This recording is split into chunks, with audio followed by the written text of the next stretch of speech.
Nous sommes ici au sein du CM de Cap Skirring.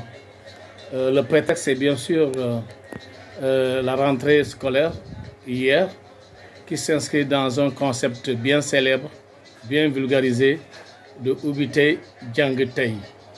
Ce qui a motivé notre déplacement au sein de cet établissement du CM du Cap. Nous avons eu le privilège d'être reçus par son principal, qui voudrait bien se présenter. Bonjour monsieur. Bonjour. Vous devez bien vous présenter à nos différents followers. Donc c'est Henri Badiane, principal du CM Cap Skirring. Donc je suis en place depuis 2017. Okay. Donc je suis à ma 6e année qui commence. Monsieur Badiane, principal, la raison de notre présence parmi vous, c'est bien sûr la rentrée scolaire qui a démarré hier. Et depuis des années, un concept s'y est incrusté, qui est le Ubité Djangitei.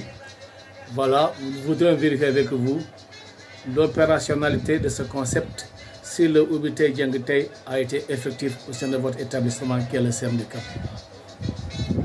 Ubité Djangitei, comme vous l'avez dit, c'est un concept qui est sorti depuis quelques années.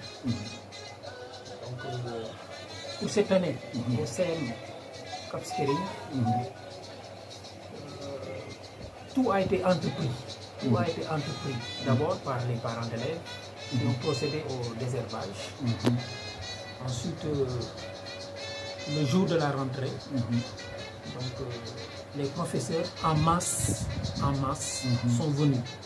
Certes, il y a une ou deux absences justifiées, mais tous les autres professeurs étaient présents. Donc, on a ce jour même, jour de rentrée, le 6, je veux dire, on a fait une première réunion parce que la situation était un peu alarmante par rapport à ce que j'ai dit tout à l'heure. En quoi la situation était-elle alarmante? C'était surtout par rapport donc au déficit de salles de classe.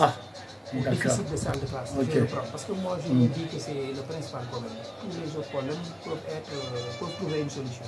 Okay. Mais le déficit en salle de classe tarde à être résolu. Par exemple, on nous a promis que la fabrication de 3 salles préfabriquées depuis presque des mois, mais jusqu'à présent, nous on pensait qu'avec notre situation, les choses allaient s'accélérer et avant la rentrée, on allait avoir... C'est quoi votre situation? Notre situation, ça veut dire qu'on a besoin de 4 salles de classe. Parce que vous avez entre-temps perdu d'autres salles de classe, voilà, n'est-ce pas? C'est ce qui fait la particularité de votre situation. Voilà. Qui vous a promis la construction de 4 classes nouvelles? De 3 salles. De 3 salles. 3 salles préfabriquées, donc c'est l'État. Ah, l'État. On attend toujours l'État. Donc il y a des spécialistes qui sont venus pour tâter le terrain. Donc jusqu'à présent, donc, les travaux n'ont pas commencé. Où se trouve le blocage alors? Bon, je ne sais pas. Peut-être que c'est l'entrepreneur qui n'est pas encore venu ou bien qui n'a pas encore reçu le fonds. Donc moi je pourrais exactement dire...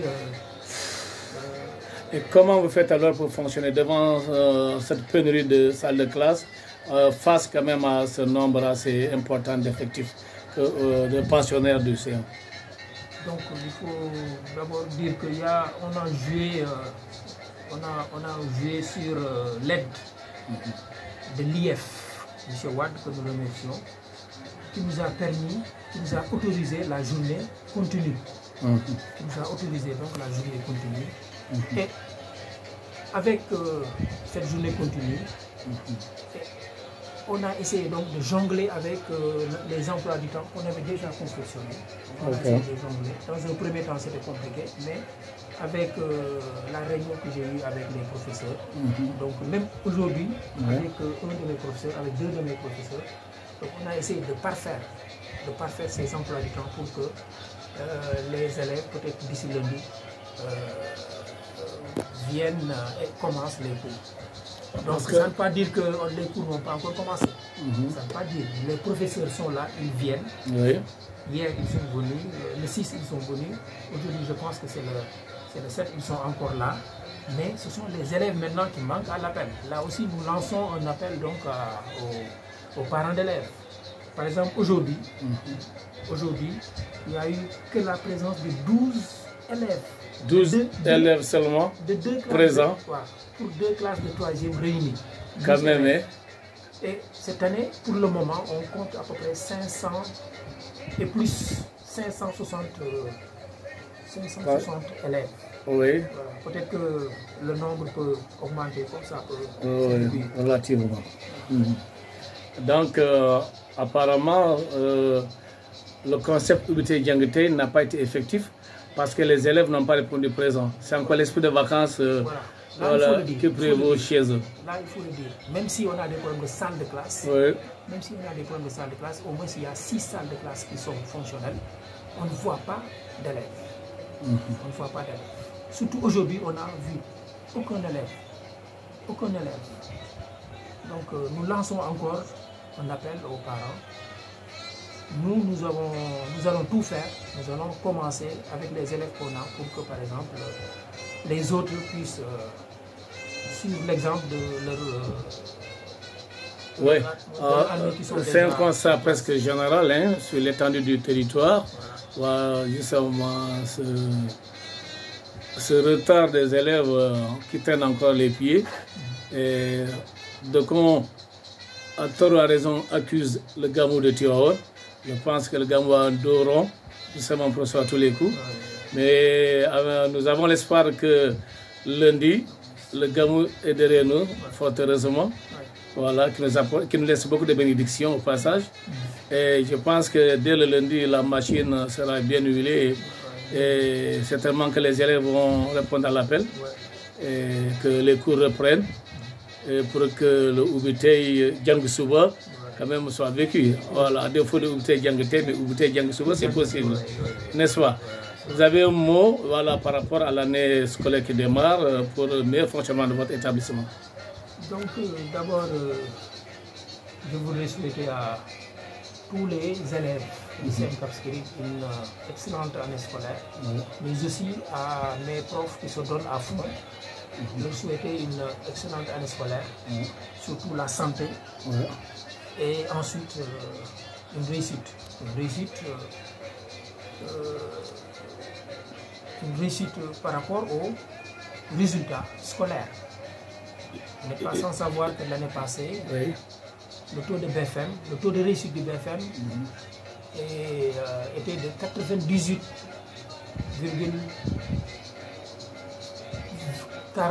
Quand même, hein? C'est que vous avez engagé l'année dernière. Voilà, 98. Ah, mais toutes mes félicitations principales. Le taux de réussite, donc, dis donc. qu'on ne peut pas, qu'on doit améliorer pour cette année. Améliorer? Oui, qu'on doit améliorer.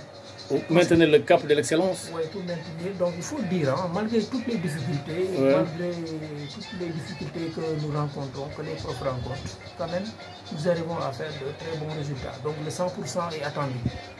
Le 100% est attendu. Ce n'est pas un défi que je lance c'est un pari. Mais on va tout faire. Une promesse. On va tout faire. Une prière. Voilà, qui lance ce matin, voilà, c'est une prière. Surtout une prière. Pour peu que ce ne soit pas un vœu pieux. Voilà. Et que tout soit mis en place pour que ce vœu soit exaucé. Voilà, donc, et ça demande quoi alors pour y arriver? Des sacrifices. Sacrifices. Moins de perturbations scolaires. Ouais, moins de perturbations scolaires. Et une année scolaire apaisée aussi. Tout à fait. Je lance surtout ça aux parents d'élèves.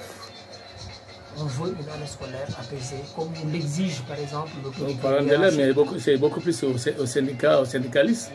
Très souvent, les rêves récurrentes viennent donc des directions syndicales. Oui, exactement. Surtout, tout le Sénégal souhaite une année scolaire apaisée. Donc, je pense que tout sera mis en œuvre. Partout, pas seulement ici, mais partout dans le pays, pour que par exemple cette année scolaire soit une année de paix, de réussite. Bien reçu. Sur cette note heureuse, monsieur le principal, nous vous remercions de votre disponibilité et à la prochaine. Merci. Capcom, votre fidèle partenaire. Merci à vous qui prenez de votre temps pour venir s'enquérir donc de l'état de notre établissement. Merci. Merci beaucoup, c'est un minimum.